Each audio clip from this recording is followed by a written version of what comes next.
Hello, welcome back to my channel. I am SpookyLith, and this is episode number 10. So welcome, thank you for being here.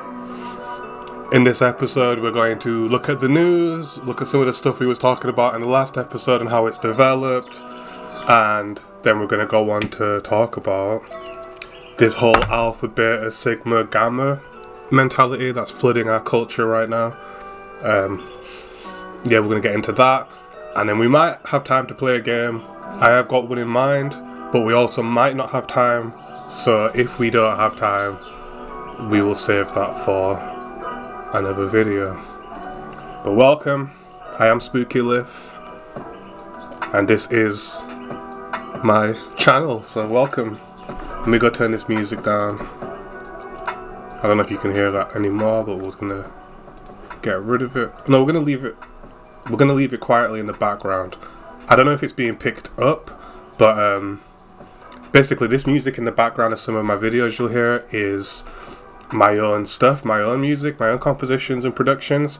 So I figure having those playing in the background gives it a little bit of ambience, and also if anyone tries to take my content, it's now got copyrighted music, and it gives me control over where my product is going and the audiences it's reaching. But I'm not going to be like, if this ever gets to that point where people are referencing my videos and are, pulling them and uploading them, I'm not going to be like fighting anybody who dares to criticize me. I'm not going to just pull videos down willy-nilly for something like that. It's more just the idea that if someone else re-uploads the whole video, then I've got good grounds to pull it back. I know you already have that, but I figured, hey, having my own stuff in the background isn't going to hurt, because then obviously you can claim for the music. And yeah, just gives me an extra layer of control, and I have the music there, so why not? So yeah, welcome anyway to episode 10. In fact, I'm going to turn the music off actually. I know I just said all that, but I've got some better compositions for that kind of thing coming up, so rather than all the drums and the hip-hoppy stuff, I'll try to play things that's a bit more neutral, just simply not wanting to drown out my own voice with 808s and drum loops, because that isn't great for, being able to listen. I'm just going to go find something else to play. We'll go with this one, I think. And yeah, so we was talking in the last episode about sort of free speech, the Twitter situation, Kanye West, and of course we spoke about Liver King and supplements and health in general. And, while we're on topic of these individuals, it's naturally leading us to this conversation of what exactly is an alpha male, a beta male, a sigma male, gamma male, where those ideas come from, why they're being pushed so hard, and the difference between what's being pushed and what actually makes a person one of these things fit into one of these categories, as opposed to what people are just saying because they feel like it. Because as we know, there's people who some people are calling a beta, calling themselves an alpha, and there's some people that might be calling themselves betas that might actually be alphas in a more realistic look. When we look at it more realistically. So that's what we're going to talk about today. Let's see if this just get something playing in the background, so we're not sat in total silence. In fact, I don't know how this is going to sound. I don't even know if you can hear that, and I don't know if it's drowning out my voice. So maybe I need to do a bit more testing before I start adding music. But anyway, I think it will be fine. I'll make sure I talk nice and loud. And with that, we're just gonna get into it. We've got some headlines. As you can see, we've got quite a few, but some of them are connected. And it's just that there's a lot of stuff happening, a lot of stuff that's relevant to us all. Because remember, that's the point of this the headlines I'm looking at, the kind of things I'm talking about, are things that affect us kind of more globally. There is plenty of stuff happening locally here and locally in the US and locally elsewhere that could be worth talking about.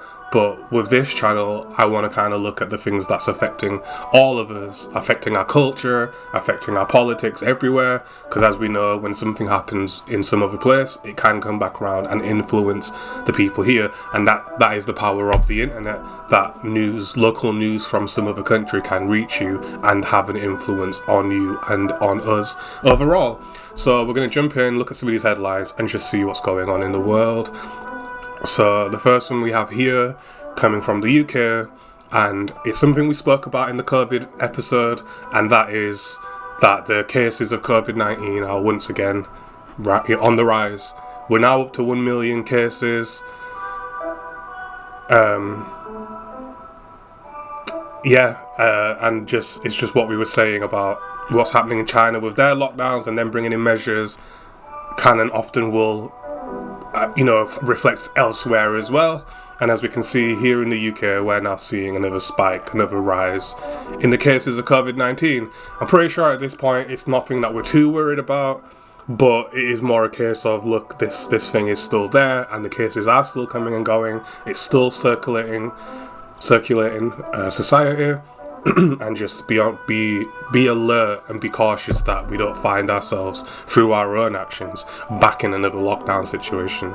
I'm sure that will happen. Most of the people out there are now vaccinated and should be protected. As long as there's no further mutations, it shouldn't matter too much, and we've just got to make sure we're paying attention to that, because it can very easily become a nuisance to us and cause measures, localized lockdowns and all types of stuff that we really don't want to deal with. But like I was saying, pay attention to what's happening in China when it comes to things like illnesses, because oftentimes the same trends will be seen in other places.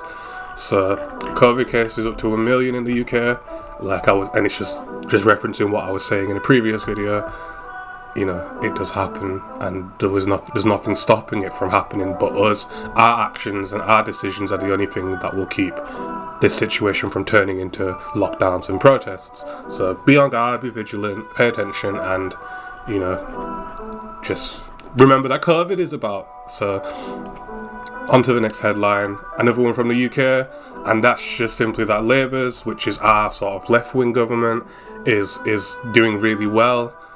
They're getting votes, they're beating the Tories, which is the right-wing party. The Tories, of course, have been in power for 2 terms now, which I think is it 8 years? No, 12 years, I think it is. I think it's 6 years each, or 4 years. I think it's 6 years.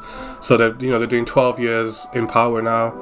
But after such a long time in power and a lot of things going wrong for them, as we've seen countless prime ministers leave or lose their positions within the same party within the same term, it's now starting to reflect on the voters' attitude, and we're seeing our left-wing party now taking the lead and taking over. So just a sign of that shift occurring. We had the right-wing party in power for 2 full terms, and now after that people are saying with their votes, we're sick of it, we want to try something else.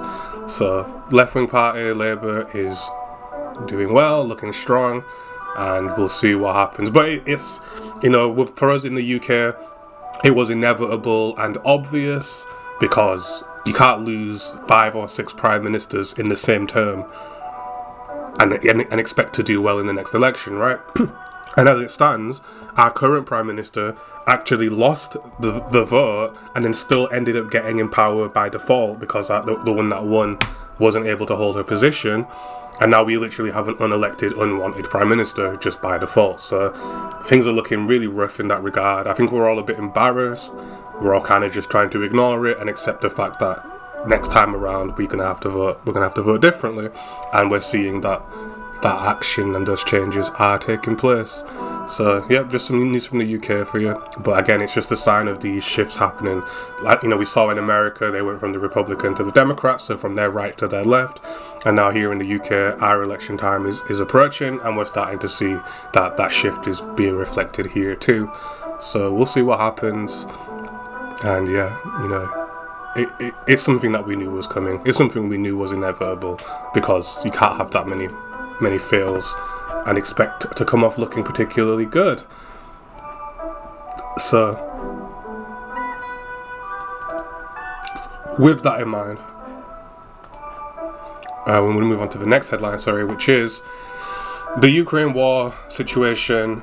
Moscow and the US are in talks to possibly end the war, and Putin's taking a big L because public support is collapsing and the Russian people are no longer in support of what he's doing over in the Ukraine. So as we were saying before, as we was predicting and analysing, we can see that yes, the Russians are retreating and they are now in talks and discussions on potentially bringing this situation to an end. So once again, positive news from something so negative, and that is that this thing might be over very, very soon. We know the Ukraine are constantly being left without power, water, etc. Infrastructure is getting destroyed. So the sooner that stops and the sooner they can rebuild, the better. And obviously once this war's over, then there's going to be talks about the Ukraine joining NATO, and then once that happens, that should keep them nice and safe from Russia ever trying this again. So good news for us, good news for the Ukraine, of course, and we love to see it. It looks like Russia went in there with the intention of trying to sort of win things quickly. It didn't work, as we can see, and they're not equipped and they're not built for the long-term battle at the present moment. And of course, as we're seeing, they're now backing off and talking about ending the war. So good stuff, glad to see it. It hasn't escalated, we haven't gone into World War III. Everything is looking positive and stable, relatively speaking, and we just hope that this is the direction things continue to go in. So good stuff, and a nice positive coming out of a very big negative. So with that, we're going to move on to the next headline, and that is Elon Musk warned by the European Union that Twitter could be banned unless he sticks to blocks digital rules. So again, this is what we was literally talking about in the last episode, and it's but obviously this is with a government, but it's just the same thing as have at the end of the day, these social media sites are businesses, they're companies, and as you can see, just for a good example, right here on Sky News, we have a big double-sided advert for KFC chicken. And this is what I mean when I say, like I was saying in the last video, that really big corporations that have been around since before the internet are trying to increase their online presence, but they won't put such a well-established household brand on just anything. And that's why these big companies, these big businesses that do dominate these markets have these policies in place, first of all, because without them, companies like KFC, who we know are going to be bringing the bigger checks because they're much bigger, much wealthier companies, are not going to be willing to put their adverts on these websites, and thusly the business, the website's actual company that owns it, stands to lose a lot of money if they're not getting these advertisers on their pages. And that's just one side of it here, and that's what we was talking about in the last episode, which is that these policies are not just in place just to be annoying or to be a nuisance or for some kind of personal agenda. A lot of them, and a lot of the time, in fact probably the majority of the time, they're in place because without them they wouldn't be able to get certain advertisers on their site and wouldn't be able to make money, and they wouldn't, they'd lose out on business, and it would just be bad for their business to not have these policies in place. So the incentive to have them obviously outweighs any incentive not to. But then, as we can see here now, this is the other side of it, which is a bit more extreme, but is also there's a lot of companies with a lot of varying attitudes, but something as big as the European Union has a very set attitude. And what they're saying is, look, if you don't censor this site, if you don't, control what people are saying, not only is it advertisers who are not going to be willing to work with you, but our entire collection of countries will just ban you outright and won't let you be usable here. The reason being, the EU obviously has certain laws regarding hate speech and calls for violence and just various things that for example a company might not want to associate with. In the same breath, these countries don't want to have in their country. Just like we have here in the UK hate speech laws, we obviously don't want outlets for hate speech to be here either, because we don't support that as a country. It's what we've decided with our voting over the years. Our politicians have made that decision. The lawmakers made that decision that we just don't want that stuff here. And as we can see, the European Union is taking a strong stance, which is that, look, if you let people go on there, post Nazi symbolism, post racism and hate speech, then we're not going to even allow your website here. It seems really extreme. Because, for example, 4chan, as far as I'm aware, I know you can access it in the UK, and I'm pretty sure you can access it across Europe. It's not banned in anywhere. In fact, let me just double check that. So, yeah, I just did a bit of Googling, and no, as far as I can see, as far as I can tell, 4chan isn't banned in the EU, and it's not banned in the UK, which, if we're talking about sort of hate speech and not policing the, the content that users are posting. Like I'm sure, again, 4chan has policies in place where certain things are not allowed, and obviously the website does enforce those rules. But it is obviously very open with things like hate speech. It is very, it's very free will based, but it isn't banned, and it does seem like a really dramatic decision for the EU to be talking about banning Twitter for basically the same thing 4chan's doing, because at the end of the day, 4chan does have rules it does enforce, and those rules have so far been adequate to stop the website from being banned in the UK, in EU, and anywhere else other than say China. So it's interesting that the EU's taking such a heavy stance on Twitter when there are other websites that are bastions for free speech that are fine. I'm guessing, and I can only assume, that the reason for this is going to be along the lines of Twitter's a much bigger website. It has just more reach and more people using it from these European countries, and the government saying because of the size of this website, we can't allow this to happen. It seems kind of sketch, just because it's so... Because all we're seeing come from Twitter is basically that they're going to allow free speech. They're not going to allow scammers. They're not going to allow like bots to spam people's pages. They're just saying that anyone who said things that got them in trouble is going to be allowed to say them here, and the EU is basically saying we don't want anything to do with that. And again, I can only assume due purely to the size of the website. Like I say, it's kind of suspicious, because there's a lot of talks about these companies kind of being biased for certain governments and so on and so forth. But to be completely honest, the EU itself is generally quite conservative, quite right-leaning. So again, it'd be interesting for them to take this stance in that way, considering that this realistically would be more in alignment with their own political views. But apparently, the EU's not happy, and it just goes in the same vein as what we were saying about, these companies advertising on there. They just don't want to be associated with it, and I guess this is the EU's way of saying we think that controlling what people say on these big websites is important, and that's the stance the EU's taken. We'll see how it develops. We'll see whether or not they act on this. We'll see whether Elon Musk walks back any of the decisions that he's making to kind of get around this. I don't see the EU banning Twitter. I really don't see it. I think the EU's just being cautious, because obviously with what we're seeing already with some of these sort of bigger characters now coming out and saying, because at the end of the day, in the US there is a conservative culture of like a lot of openly racist, openly sort of neo-Nazi stuff, and you can just go to a certain website and watch this stuff coming from certain political figures and public speakers openly talking about neo-Nazism and stuff.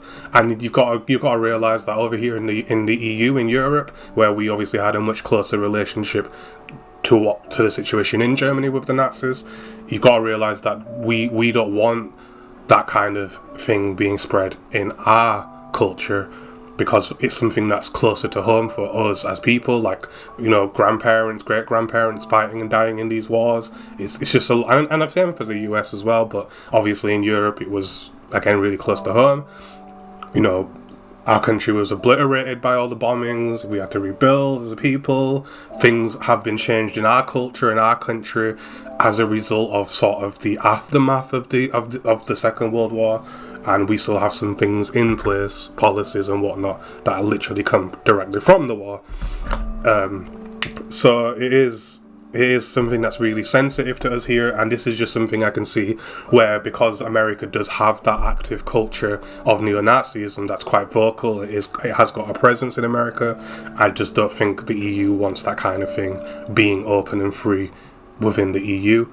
It seems harsh, it seems like the government's kind of limiting the freedom of its people, but in reality, it's because it carries historical significance. Then that's just an example of the kind of thing the EU won't tolerate.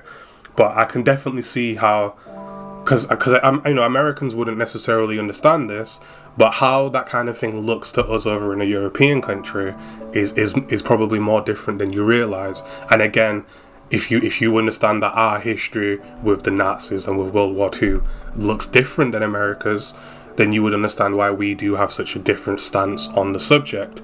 And it's kind of we kind of take a no-nonsense approach. To Americans who love their freedom to say whatever they want, it seems quite dramatic. But to us over here in the EU who don't want another world war, with this, you know, we don't want another world war on our doorstep. We don't want that to happen. We don't want those ideas coming back. You know, you got to remember that it's only 20 years ago there were people walking around who literally had fought in World War II and had seen this stuff firsthand. Like I know, like the Queen just passed. She obviously lived through it, and obviously she was on sort of the older end for what a person might live. So I think a lot of the World War II veterans probably have passed now. But again, you go back 20 years, they were literally walking around among us. You go back 15 years, there were still people who had either... I mean, there's people who lived in the after effects of World War II that are still alive. They might be on the older end once again now, but they're still out there. So you got to remember that here, where everything was obliterated by the Nazis, so many people died fighting them over a longer period of time, because the American involvement in World War II, as we know, they kind of came in a bit later. So their interactions with the Nazis and their general understanding of the situation was quite different, and they kind of came in later and ended it quickly. Obviously we had Russians on the other side who also contributed to its swift ending, and yeah, you just got to remember that everyone around the world is looking at this neo-Nazi movement and kind of looking at it from a different perspective, because they had a different history and involvement with Nazis in the first place, and it's easy to sort of forget that, right? It's easy to think everybody sees it the same way you do. So again, I think this push of neo-Nazism, and because it's not just that there's neo-Nazis, because we definitely have them here. I think the problem is the openness of it. For example, in America with their free speech laws, you can just walk down the street and drop racial slurs all you want. If you do that over here, in a lot of places in the EU and in the UK, you're going to find yourself in trouble. And you got to think, not only is the law different, but our cultural attitude towards it's different. And again, when we're talking about being a conservative country, a country that kind of is more conservative to racial attitudes, where people might be racist, they might have Nazi views, we still have a conservative culture of not being out in the open about it. And someone walking down the street, you know, yelling slurs looks really garish to us, whereas in somewhere like America it's looked at more of just an act of defiance and freedom. Over here it's looked at like, it's kind of looked down on, because have some restraint, we might say. And that's not to insult the Americans. I'm simply offering how certain things can look different depending on what your culture believes in. I know the Americans are not the biggest fans of Britain, obviously coming from Britain themselves and fighting for their independence from the crown. Obviously that's a strong element in their history, but at the same time, our country is influential, the European Union's influential in the world, we're all close allies, we work closely together, and it's just important to maybe understand how some of your allies might look at some of the things you do, we have no say in whether you do them, and no one's telling you have to change anything. Some Brits might come up and tell you what to do, but just tell them to go away. But generally, it's just, even if we have no say in what you do, we're still going to have a reaction, like we were saying in the free speech debate. We're still going to react to what you do, and what you're thinking is a sign of freedom and defiance might just look a little bit garish and maybe a bit primitive to some other people, simply because in their culture they might have the same views. They definitely have racial views, they definitely have xenophobic, nationalistic views, but they don't go out in the streets and kind of make a display of themselves over those views. They keep them private, they speak where they're voting, and they have a way of going about it that just isn't in your face. And again, I think this decision here is just the EU basically saying we're not going to tolerate any of this stuff being so open in our culture, and I think that's sensible. Obviously, I am European, so I'm going to think that, but to qualify my statement, I think if you're looking at, depending on how you're looking at the world, will dramatically change these kinds of laws and how you interact with the rest of the world, obviously, right? And what I'm getting at is, the EU and the UK have these hate laws while also having a fairly high percentage of nationalists and racists within the country. Even in politics, we literally have, racially motivated political parties here that people can vote for, such as BNP is a famous one, and I think UKIP is another one that's more nationalist. And, it's interesting where you can look at what the government's doing and say, this isn't what the people want right now, we want to be racist right now. And then it's another thing to look at and go, well, look, we're looking at the world, seeing the growth globally and realizing that at some point in the future, people are going to get ever more unified and ever more connected. We're already seeing that because we have something like NATO, where all these different countries are all literally militarily connected. And if you think about nationalism, which is fighting and dying for your country, then you've got to realize that NATO is individuals dying and fighting for all of our countries, yours included. So when a NATO soldier goes out in the field and fights, he's not just fighting for Britain, he's not just fighting for Germany, he's not just fighting for America, he's actually fighting for all of them equally. And that's an example of how the world is slowly becoming more connected. And if you look at what's happening in the Ukraine, while NATO's not directly fighting, because we're not technically allies, we are supporting our future friend and giving them whatever aid we can to assist them. Yes, we might have some selfish motivations in terms of, obviously, we don't want Russia to be doing certain things anyway, but at the same time, we also acknowledge and recognise these are future allies, and that's reflected in our news, in our media, and in our decision making. And what I'm trying to get at now is this idea that having hate crimes in place isn't just about the present moment. While bringing in certain laws did stop a lot of stuff from happening to minority groups all over the place, at the same time, it's also future-proofing, and it's also opening the doors to the rest of the world and saying no matter who you are, no matter what you believe in, no matter what you're about, you're welcome here as long as you're not violent. And as long as you're not, violating that rule too. So what I mean is, you might come from, let's say, a Middle Eastern country who historically have troubles with human rights and respecting other people's cultural ideas and beliefs. And it's like, if you want to come to the UK, you want to come to the EU, you're welcome, but you have to adopt our culture of tolerance of other cultures, because we're basically inviting you here, saying we'll tolerate and accept your country and culture, but we expect you to do the same to everybody else as we are doing here ourselves. And it's future proofing, and it's basically saying you can come here and be comfortable knowing that you're not going to be persecuted for things you can't control. And that's what a lot of hate crimes are centered around. Discrimination is generally based on aspects of themselves that they can't change. Calling someone a fat shit isn't going to get you arrested because people can change and control their weight.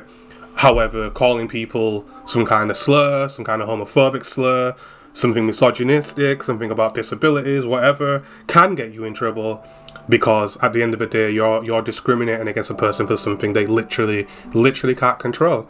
And why should those people be made to be, feel belittled, targeted, attacked, under threat because of something they literally can't control or change about themselves, even if they wanted to, right? And that's what a lot of the hate laws are about. And like I'm trying to say, we have these laws in place not just for the present moment, because we do have racists about and hate crimes do still happen. It's not about making an immediate change, although that's part of it. It's actually about the future of the country and the future of the culture and our perception in the world. And the more tolerant your culture is, the warmer other cultures are to your country, and they want to come, they want to put businesses there, they'll invite your citizens to their countries knowing that you come from this culture of tolerance. And you know, we can look at Middle Eastern countries and see that most of the world isn't tolerant of them. Even African countries, there's a lot of places people are not tolerant of the people because the things they do within their culture are intolerable, such as genetic mutilation, you know, women not having any rights, witch hunting. These are just all things that the rest of the world that's more developed looks at and says, "Ooh, we're not tolerating that." And if you're following these ideas and you're behaving in this intolerant way, we're basically saying you're not welcome. We only tolerate people that are willing to tolerate. And it's just about the future. It's about perception. And I think that's important to remember in these conversations, that a decision you make now is also going to be relevant 100 years from now.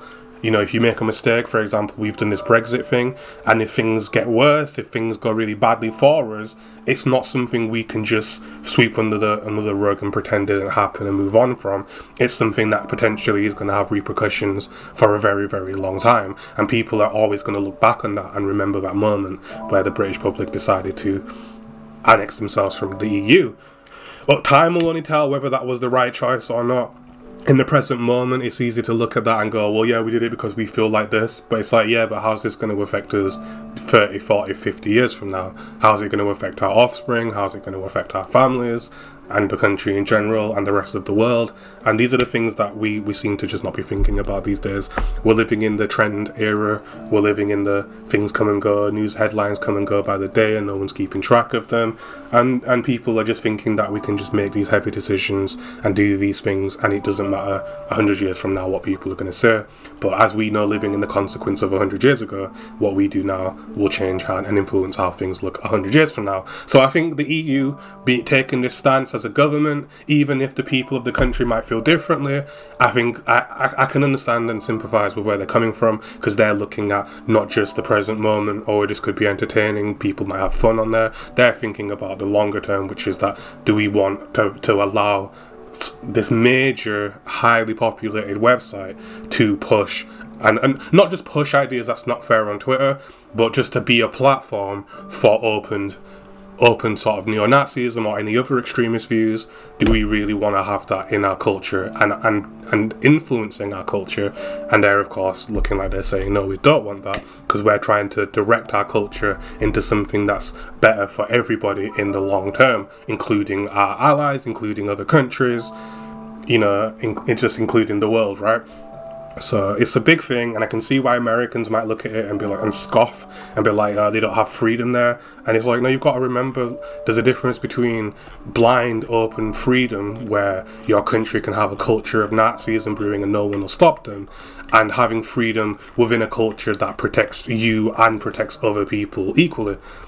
Because people can commit hate crimes against you, and if you're here in the EU and someone does that, you can then get justice for being attacked. Because I think this is the thing that people struggle with, is the idea that words don't hurt. You hear that a lot. It's just words. Why you're letting words hurt you, bro, and blah blah blah. And it's just ridiculous. Words do hurt. Words can hurt. Words win elections. Words win people and followings and money. Words matter. People buy books. People go on YouTube and listen to people talking. They listen to the news. It's all words. And yes, words can hurt. And if someone goes onto some kind of public platform with a lot of followers, and for example, if Beyonce goes on her Twitter and says, "I want my fans to go and attack this person," then it's going to happen. A portion of her fan base, because of her reach and the sheer number of people and the way our culture works, they're going to go out and do that. And that's an example of words hurting, because all she had to do was say a couple words and then someone found themselves hurt, right? In hospital or whatever, right? So words can hurt, words do hurt, words are important, and the things that people are saying do have an effect. And we know this because you can go to any person, if you go out into public, right, walk up to any person and say, you're ugly, and then walk away, right? Even, no matter how secure that person is, like, they might brush it off, they might whatever, no matter who they are, they're going to remember that someone said those words to them, and those words are going to be in their head. Excuse me, even if they brush them off, even if, you know, they didn't care, or they might have cared, or whatever, right? Those words are going to stay with them regardless, because they've now heard them. So just saying those words has an influence over a person's mind, regardless of whether they're offended or not. And that's the responsibility that people are trying to shirk right now. They want to be able to say anything and basically not be blamed for the consequences of saying it. And they also want this culture of openness where people can keep certain ideas alive that, you know, the world already decided it didn't want to be alive, right? And it's a hard balance between personal freedom to believe and do anything you want and cultural, you know, development, saying that some ideas, the law are not compatible with the law, right? And again, people act like the law's pulled out of thin air. People will talk about like hate crimes and be like, they just pulled that out of nowhere. Why do we even need that? Blah blah blah. But I think if they did some research and were being a bit more honest about it, they will discover that these laws actually exist based on historic and legal precedent. Not because someone just made them up and decided we should have them, but in actuality it's because we've seen a repeated pattern of certain actions based on certain things, and by bringing in a law that allows us to get people at this stage of the interaction, it then prevents other things from occurring. And we know this to be true because, you know, if you go back 70 years, 80 years, I think you had such things as segregation, no Irish, no whatever, right? And then they brought in some laws, they brought in some rules, they changed some things around, and now people can go wherever they want. You know, we had an era of people being attacked in the streets for hate crimes and not much coming from it. Some new laws were brought in, people were given more rights, equal rights, and then before you knew it, those kinds of things more or less stopped here in like the UK and the EU, and we don't have them anymore. People don't get lynched, you know.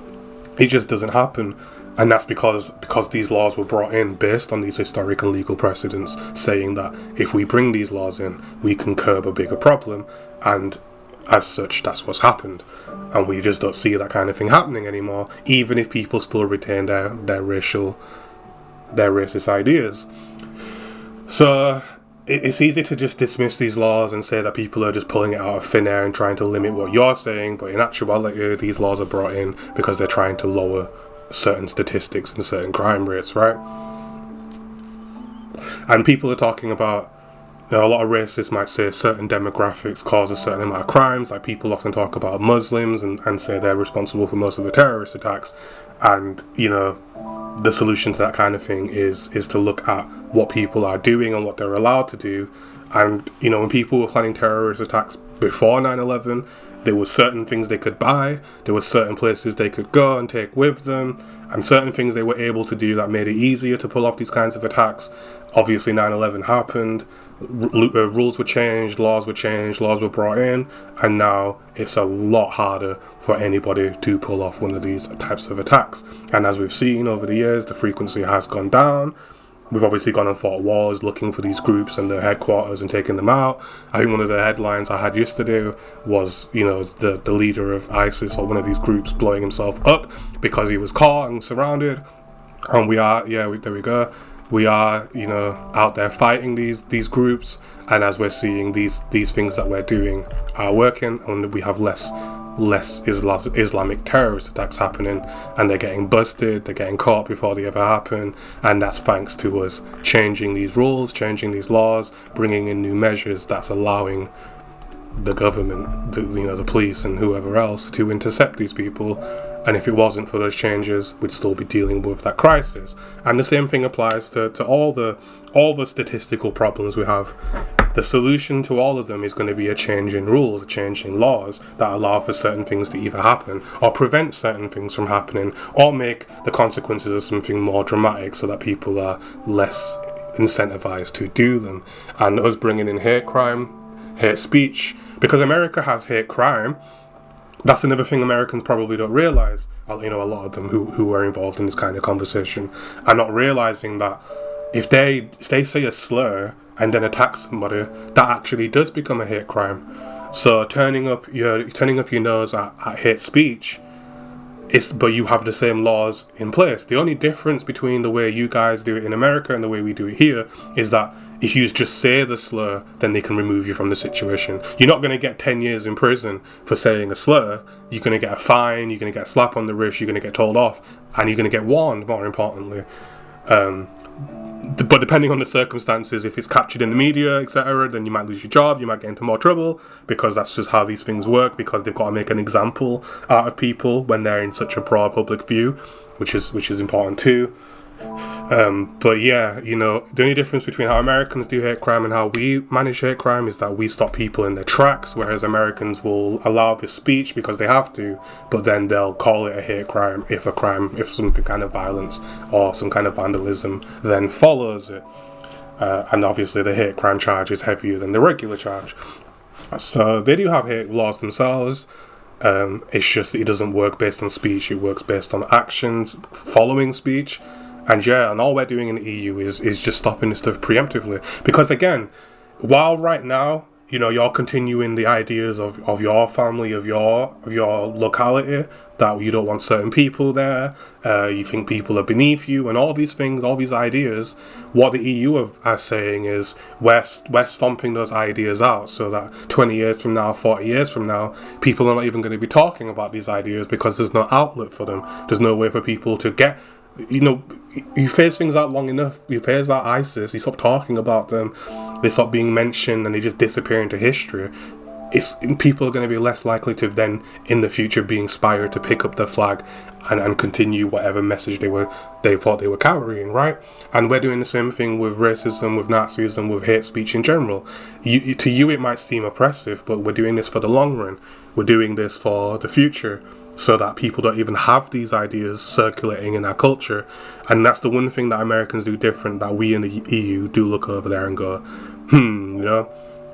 we question allowing people to speak openly about Nazism, because it's just keeping something alive that doesn't really have any reason to be kept alive. Because here's my question when it comes to these neo-Nazis now. Why Nazis? Like, I understand wanting the government to have certain types of controls, especially if it's right-wing and in the favour of your ideas, and it's the government you want in charge. I can understand why people want some form of fascism, why they want hard action, because I'm talking about the EU government thinking of the future, but the people in the streets, ourselves, we want changes now. And we know that changes what happen now because government legislation and all these things take a long time to come in and take even longer before we start really seeing the effects of them. And this is kind of the other problem, which is the culture of instant gratification. We want to see big changes now. So I see the appeal of this fascism idea. They want a government to come in with more powers, who can make quick decisions. They want the charismatic leader who just kind of does whatever he fancies. They want the alpha male to take charge and just do the things that they want to see happen right now. But why Nazis? First of all, why Nazis? Because, if you look at the history of Nazis, they didn't win. I know that Operation Paperclip happened and we brought some Nazis into our countries because the scientists were so smart and they were researching. Because you got to think, right, the Nazis were doing research that's forbidden other places, which gave these scientists a unique knowledge that other scientists wouldn't have had access to because they had to follow regulations, whereas the Nazis didn't. So the incentive to take these scientists is actually a lot broader than people want to pretend it is. It's not just that they were super geniuses, it's that they were working on things that we weren't even allowed to work on, giving them unique insight and unique access. But more importantly, the Nazis lost, Hitler lost, he ended up blowing his own brains out. So why him? Like, why carry yourself behind a leader that failed instead of looking for something new that still follows the things that you want from this fascist government, still making the changes you want to see? For example, people were rallying behind Donald Trump. At least that made sense because he's a new entity who hadn't been beaten yet. We now see he lost his election. He was beaten by the system. People have to take that how they take it, because he's coming back around for another go.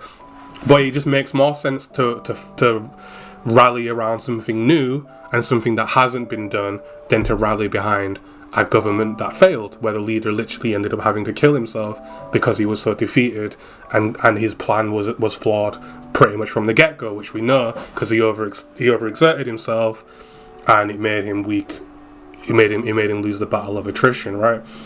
So I've never understood that part. I know on a personal level that people really only follow this sort of Nazism thing as just an outlet to be racist. They just see Nazi and racism. They want, people never admit this part out loud, but the only reason they're picking Nazis is because they're historically significant racists, and that's the only reason. It's like these are the racists. The whole world saw them as an enemy, and they're kind of doing the underdog. I have racist views, therefore I'm like a Nazi, and I don't think they're really looking at the realities of a Nazi citizen as opposed to the Nazi government. And most of us don't have government jobs, and if a Nazi government took over, we probably wouldn't be able to hold those jobs. I mean, how many people in America are circumcised? Don't they have an incredibly high population of circumcisions? Well, one of the things the Nazis were looking at was that, and they didn't want to see that. So a lot of these people probably are not really thinking that they're not going to be selected as his fucking his right hand man. They're just going to be citizens in a fascist state, and we can just look at history and see why people are never happy living under a fascist government. And pretending that the people were happy, pretending that propaganda doesn't exist, and that the Nazis weren't just flat out lying to the world is daft. It's just daft, because governments now that are not Nazis are lying, never mind fascist governments that have total control lying themselves, right? And we see it from China. There's a fascist government and they're lying, and we know they're lying, and we're constantly seeing reports coming out of their lies. And I can't understand why people are rallying behind this thing, and more importantly, why rally behind a party that literally failed, a movement that literally was stopped in its tracks and failed. Like, if it was a good plan, it would have worked, right? So I don't know why people rally behind Nazism. I suspect it's literally the simple conclusion, which is that they think, oh, that's a racist party, and I'm a racist, so I'll represent them. And that seems to be the gist of it. But anyway, EU saying that they're not going to let Twitter, this mega company online, operate in the EU if they don't censor the site to a satisfactory level. They said they're going to keep an eye on it, see how it goes, and decide whether they'll allow it. And I can understand why people think that's unfair, but ultimately, if you look at it from a more political, from a more realistic perspective, I think you can understand why they're just being cautious, because they know what kind of things people like to talk about when they go onto these sites. And while they may allow 4chan, they may allow some other sites that are very right-wing or very alt-right, what they're essentially saying here is, we're not going to let a company as big as Twitter say these things. And who knows, they might come back around and look at 4chan and other stuff in this new Digital Services Act. Who's to say? I know 4chan does have rules and do enforce them, but I also know they do allow. They're very free with what people can say on there. And we do see a lot of racism and a lot of slurs and a lot of that kind of thing on there. So time will tell, as always. Interesting stance for the EU to take. Is it dramatic? Who can say? It is a really big, really wide-reaching company, and policing them to the laws of the EU is the job of the EU. So I guess they're just basically saying, we'll watch the situation and make our decision from there. So interesting stuff. More controversy from Twitter. We'll just have to see what happens from there. So Kanye West. Alright, so we were talking about him yesterday with his interview, and now we've seen the next phase of his plan, of his great plan, which is he posted a picture of a swastika and was praising Hitler on his Twitter, and Elon Musk has made the decision to ban Kanye from Twitter. Once again, he's got himself banned. Now, they're saying he posted a picture of a swastika. The thing he posted wasn't just like a plain swastika, it was like a Star of David with a swastika inside of it. He was talking about Hitler, and he did call himself a Nazi, so posting anything with a swastika was basically his way of saying he's a Nazi.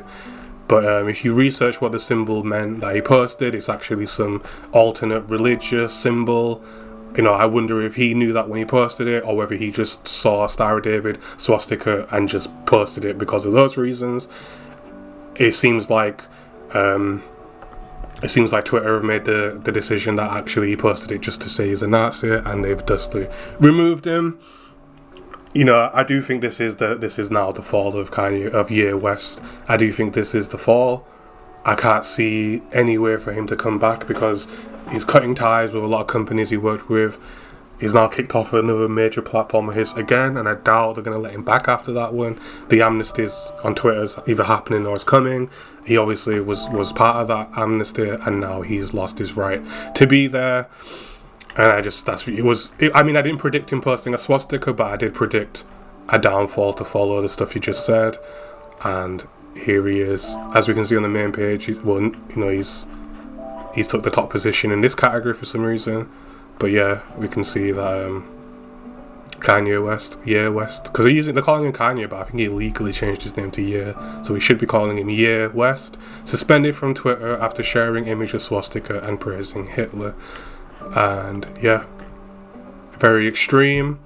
And this should reflect back on what we was just saying on Twitter and the EU situation, that Twitter isn't going to allow open anti-Semitism and open Nazism, which is a test. This is a good test of what Twitter's new policy will allow, and as we can now see, they've set the precedent that they're not going to allow Nazi symbolism, anti-Semitism, and Kanye West clearly.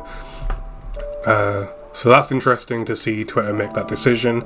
It was supposed to be about free speech, but clearly they're still enforcing certain things. So quite dramatic. And who knows what's next for Ye West? But I think we're all kind of fed up with him at this point. I think we was already kind of on the line with him before all of this, and then I think when he came out with the White Lives Matter top, and then he started calling himself a white supremacist, I think people just rolled their eyes and was just waiting for this to happen at this point. It looks ridiculous that he's coming out and calling himself a Nazi, because if anyone looks at the history of the Nazis, they weren't positive towards darker skinned people. They were very much about, they were very racist. It's there, it's written, we know it's true. And for someone who would have been targeted by the Nazis to come out and call himself a Nazi is just sad. It's just ridiculous. It doesn't matter what he thinks of his own racial identity. It's not going to change the fact that the literal Nazis are going to see him a certain way. Like, you can't control that. That's part of having discrimination laws in the first place, because it's something you can't control. And it's just sad to see someone literally joining a group that as soon as they got any kind of power would turn around and probably target him first. So, not great to see. People are saying it's part of his mental health. I don't even think that's true. I think mental health is always a factor, but I think anybody has the clarity of mind to know that saying you're a Nazi, saying you like Hitler, is just not going to get a positive reaction. He's been famous for a very long time. He's seen other people go through certain controversies. He probably knows people who have been through them. He has the work experience. He has all the things you need to know that whether or not this was a smart decision for him to make, and he has decided based on his experience that this is the decision, this is the hill that he wants to die on. And I think we're going to sort of see just a strong decline. I don't think he's going anywhere. I don't think he's going anywhere. As much as it seems like that's a possibility, some people are too big to fail. I think we'll see him fall from grace. I think his position in culture is going to be massively reduced, and I think he's going to be the butt of a lot of jokes for a while. But I don't think he's going anywhere as a famous person. I think we're still going to see his name popping up. He's still going to be culturally relevant, but I think it's going to be further down that path of ridicule. And I think we're going to find companies don't want to work with him anymore, and his income will overall be lower, and he won't be considered, this high-level individual anymore. But I don't think he's going anywhere. Don't hold your breath. He's been around for a very long time, and he's going to be talked about for a very long time. There'll probably be documentaries about him in years to come and other stuff. So, yeah, I think he's still going to be here, but I do think we're going to see him heavily fall into irrelevance and just be kind of mentioned as the butt of jokes and just in passive conversation. But yeah, that's Kanye West. That was the evolution from what we was talking about yesterday. He went onto Twitter, posted some image of a swastika of any kind after announcing he was a Nazi, and now he's once again banned from Twitter. And I get the feeling that we're probably going to see other pages ban him. And if he's banned from Instagram, banned from Twitter, banned from YouTube, then I think it's gonna be difficult for people to reach his content, and I do think he will become significantly less relevant. So that was the follow-up to Kanye, and we're gonna move on to the next headline. Hello. So actually, before we move on to the next headline, I kind of wanted to just go back and just talk about sort of this Kanye West situation a bit more. Less about Kanye, himself, but more about this idea of, modern Nazism and neo-Nazism.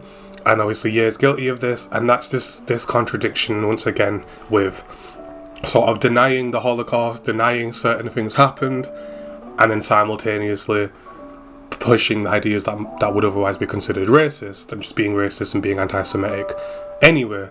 And it's like, okay, on one hand you're saying the Holocaust didn't happen, it was a lie, and then in the other breath you're literally still being anti-Semitic and hating Jewish people anyway. And it just kind of feels, again, I was saying that the Holocaust, World War II, just wasn't that long ago. We have records, we have all the information readily available, we have first-hand accounts available, we have video footage. I think we have a lot of stuff, right?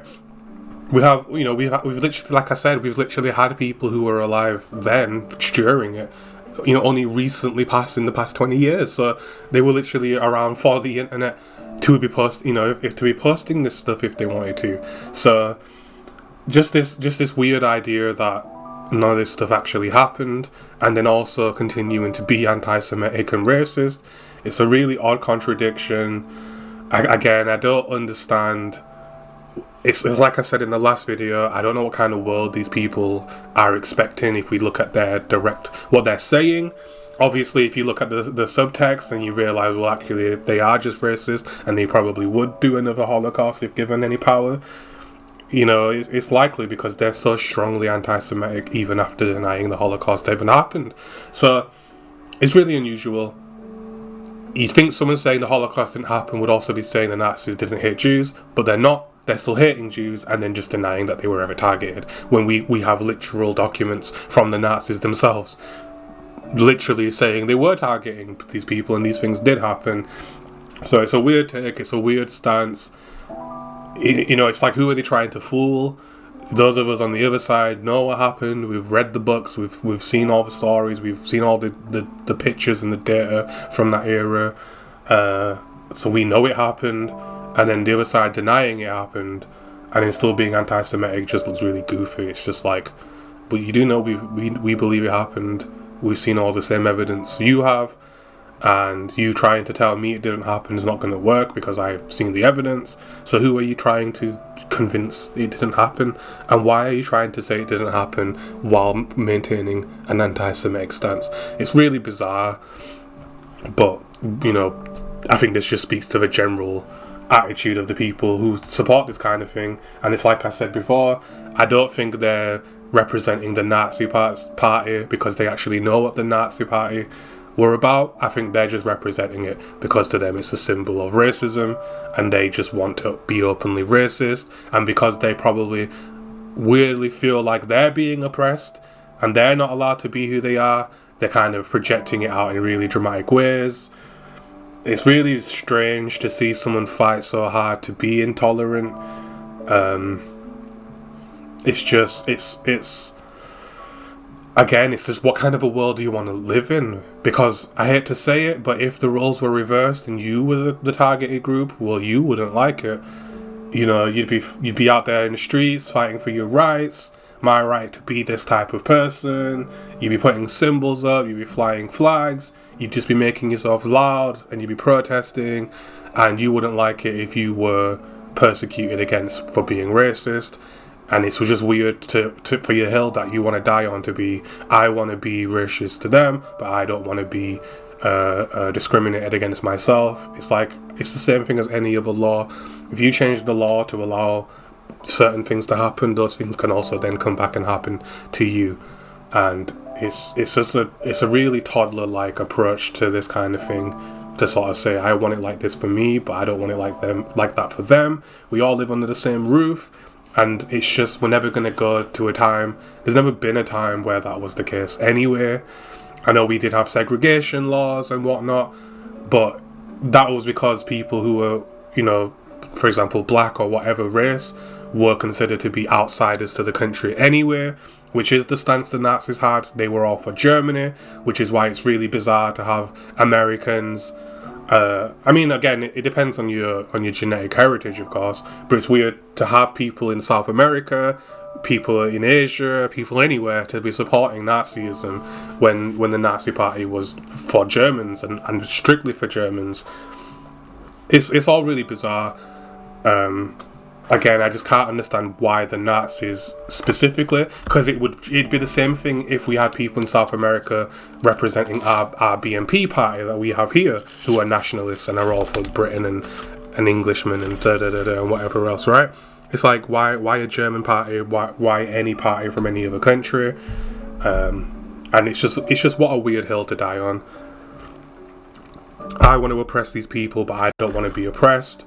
I mean, that's how any toddler feels. But in the adult world, we know that actually we all have to live here. We don't have to like it, but we do all have to live here. And it's just a different way of looking at things. You know, I could sit here and just kind of pick out some of the sort of racist stuff that people do come out with in these particular groups. I might do that for another video, because I know there's some really big names out there right now in the neo-Nazi movement saying things that, again, I wonder if the people that are following these individuals, such as your Tucker Carlson, such as Nick Fuentes and whoever else, Ben Shapiro, I wonder if the people following these people have realized or made the connection that actually these people are just trolling them. They're saying really, really wild, ridiculous stuff. I just seen a clip from Nick Fuentes the other day. I think it might have even been shown on the H3 channel. I don't remember. I think it was H3 who showed the clip, and it's just a clip of him basically saying he wants to go back to 1099 instead of 1999 because 1999 wasn't extreme enough, and he wants to go back to 1099, and he wants to drag people's wives out into the streets and burn them on the stake for being a witch. And there's just so much wrong with that take that I feel like a person who's just racist and intolerant might hear that passively and think nothing of it. But when you're a person who has a different perspective and you hear it, it's really obvious that he's jerking, you know? Because again, we're talking about, you know, the right, which is the law and order, you know. The laws must be followed and upkept. People must behave properly. We want to lower crime. One of the criticisms about the black community is obviously the high crime rates. And the right generally seems to be about laws. But then what they want to do is have a law in place that, you know, that goes against the years and years we've spent building a legal system, and be able to just drag someone's wife in the street and burn them on the stakes for being a witch, when scientifically we know that witches are actually real. We've already evolved past that. We've crunched the numbers, and we know that there's no such thing as a witch. And more importantly, we've evolved past the idea of persecuting and executing random women for a crime that isn't even worth being a crime. You know, there's actually pages. In fact, let me just go and have a quick look. So here we have a page from the UK Parliament UK, essentially just covering the history of the law regarding witchcraft. In 1542, it was defined as a crime that was punishable by death. They repealed it a few years later, then brought it back, then got rid of it, and then over time, they've basically concluded that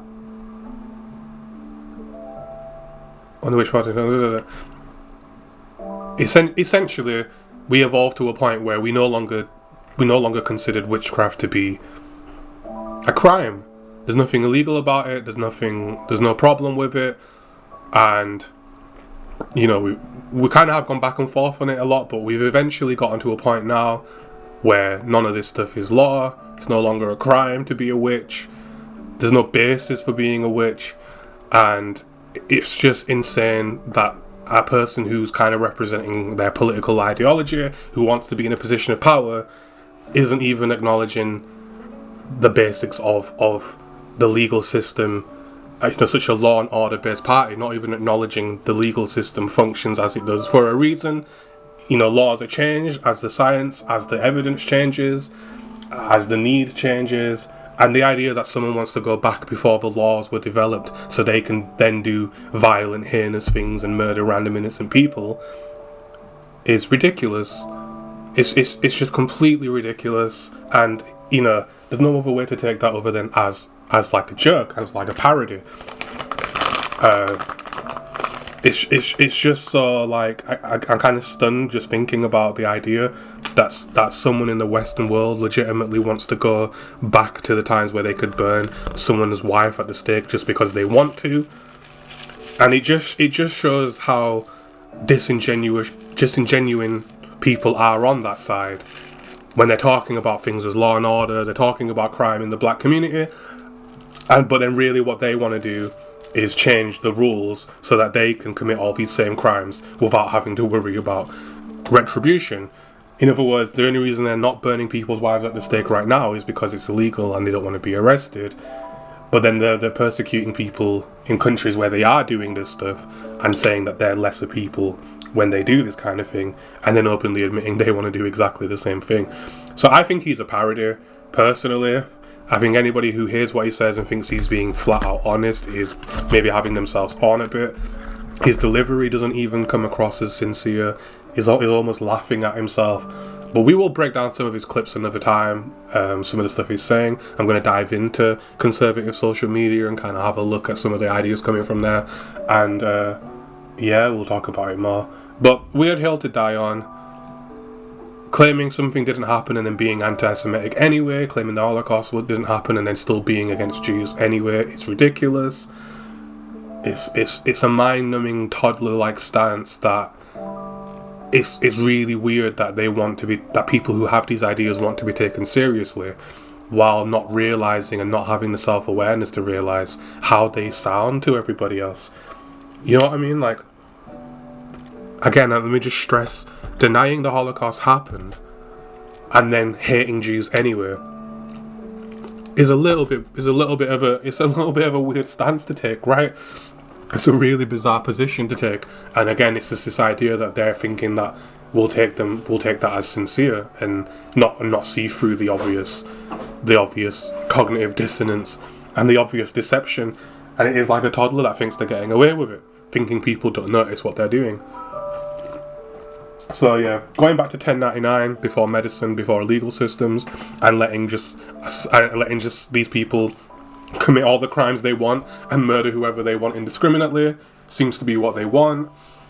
Again, I can't imagine why anybody wants to live in that world, because hello, just like if the purge happened, if you take away all the rules, guess what? Someone's coming for your wife and they're going to burn her at the stake for being a witch, and no one will stop them from doing it. And you've just got to remember that these laws will also apply to you. And in 1099, there weren't any other races to blame for anything. There wasn't any immigration going on, or the very, very absolute minimal. And when you're burning people at the stake, it's people from your own little village that were getting murdered. The people. Look around you now. Look at the people in your circle now, the people who agree with your political idea. Well, in 1099, they were the only people around, and they're the people's wives that you're burning. So you might as well go to your conservative buddy now and set his wife on fire, because that's the only people who are going to be there for you to do that kind of thing anyway. So I'm not sure what they visualize for themselves. It's one thing saying I want to go back to a time before immigration. It's another thing saying, and then I want to set the people who are around me on fire, because it's like, well, what is it that you want? Even if you're surrounded by the people you claim to like, you still want to harm them and hurt them. So I don't know what kind of person that makes you, and I don't know what kind of world we would see in that situation. But here we are. There are people pushing these ideas, things that will come back and harm them. And it's wild stuff.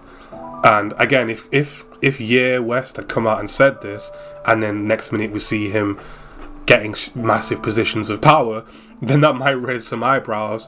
But what we're actually seeing, and what we're obviously going to see, is him getting stifled, him having a much more reduced position in the cultural sphere, and ultimately him becoming less relevant and less referenced, other than in jokes. And we're not going to see an upswing, we're going to see a downswing, and we're already seeing that. And even Twitter, which is trying to become the new bastion of free speech, had to ban him, and they're not even going to tolerate this kind of thing. So anyway, now we're going to move on. We've talked about that for a long time, but it is important. And next we have here the lifting of lockdowns in major Chinese cities, signalling a shift in COVID stance after protests. So again, we were talking about the protests, talking about the fact that people weren't happy with the measures in place, and some good news coming from China. It does look like the government has listened. Obviously, people are talking about this globally, the word is spread, people knew what was going on, and the Chinese government, not wanting to look ridiculous, has walked back and said, fine, we recognise there's a problem. And they're easing the lockdowns, people are starting to get their freedom back, and yeah, it's good news. And it just goes to show that sometimes getting out in the street and making yourself heard can be a good thing. It can get results, and as we see here, we're seeing results. So good stuff from China, lockdowns being lifted, and that's a good sign, because it means whatever's going on there with their COVID situation is clearly manageable. It's something they're clearly able to deal with. So good sign for everybody, good positive stuff, relatively speaking, and we're glad to see it. So the next headline we have, kind of moving away from all the political stuff, well, sort of, because this is still going to be political, of course, but moving away from that kind of stuff now. We have this one here: a mass extinction looms, and we have a once-in-a-decade chance to fix it. Now, this is the, we're not going to go into their articles, because obviously this is content owned, so that's why we're not breaking down the actual article. I don't know the rules on that. I think it's okay to do that with the news, but we're kind of just using this as a bit of a backdrop and just a general theme. But we're not going to pick apart the actual article, because I think that's rude. You read it if you want to read it. I'm kind of advertising for them anyway, so hopefully that's not going to get me in trouble. But we're looking at the topic, and we're just looking at the general gist of it. And it's something that we've been hearing about now for years. There's lots of movements for it. There's lots of people, lots of companies, corporations, and public figures talking about it and trying to do something about it. And that, of course, is this idea that we the humans, we the people, are slowly but surely, and maybe not so slowly, killing the planet. And it's a big deal. We're killing off all the animals, as we know. Millions of species are dying, and millions more. 1 million species first being wiped off the earth, so we're talking millions of species getting wiped out for forever, never coming back. Their history is ending here, and of course this is happening as a result of the things we are doing. We're chopping down rainforests, and rainforests not only provide an environment and shelter for animals to live in, but also are I've heard it said the lungs of the planet, as what I was about to say. And we're chopping them down, and nature is starting to feel the effects of the things we're doing. We're obviously pumping CO2 into the air, making the earth hotter, the ice caps are melting, everything's going to flood, the oceans are going to swell, and life as we know it will come to a halt. And of course, seeing the animals dropping off at such a dramatic rate obviously tells us that it's only a matter of time before it comes back and starts to affect us. And we need the animals. We don't need all the animals. Some people will argue that, well, we don't need nature to do anything, but for a lot of the cases, animals in nature do serve a purpose for the earth that does also benefit us, but also just benefits the planet. And the more animals, the more species disappearing, the less of those systems are naturally occurring. And we're obviously going to see a shift in the natural environment. It's something we've seen. For example, here in the UK, you go back a certain number of years, we had wolves, we had other animals of just various kinds, and now in modern Britain, all that's left are a couple of deers here and there, but mainly just little creatures like rats and squirrels, hedgehogs, and just a couple of types of birds. We don't really have wildlife here in the same way. It's mostly just rodents and scavengers. We've got moles, just small things, and then we do have some deers scattered about, but again, their numbers are not exactly strong. And that's an effect of obviously being a fairly small island and being developed across the whole country. That's the effect we've had on our environment, and it's changed our natural environment, and now we basically just have birds and rodents running around. And foxes is the other one, but again, they're a scavenger type animal. and they're obviously, they can get by living off of trash, whereas a wolf obviously would need to hunt deers and other types of animals to survive, and we're no longer able to do so. We probably helped their population decline too for the safety of people and other reasons. Anyway, just this idea that when animals disappear from the food chain, we see a shift in nature around us, and obviously the natural progression for what we're doing is going to be that globally, all we have are birds and rodents. We are going to see a lot of the bigger animals die off because they can't support their diets, they can't find shelter, and those are the animals that we're losing. Lions, tigers, various types of deers, bears, wolves, all these animals are the ones that we're going to see disappear.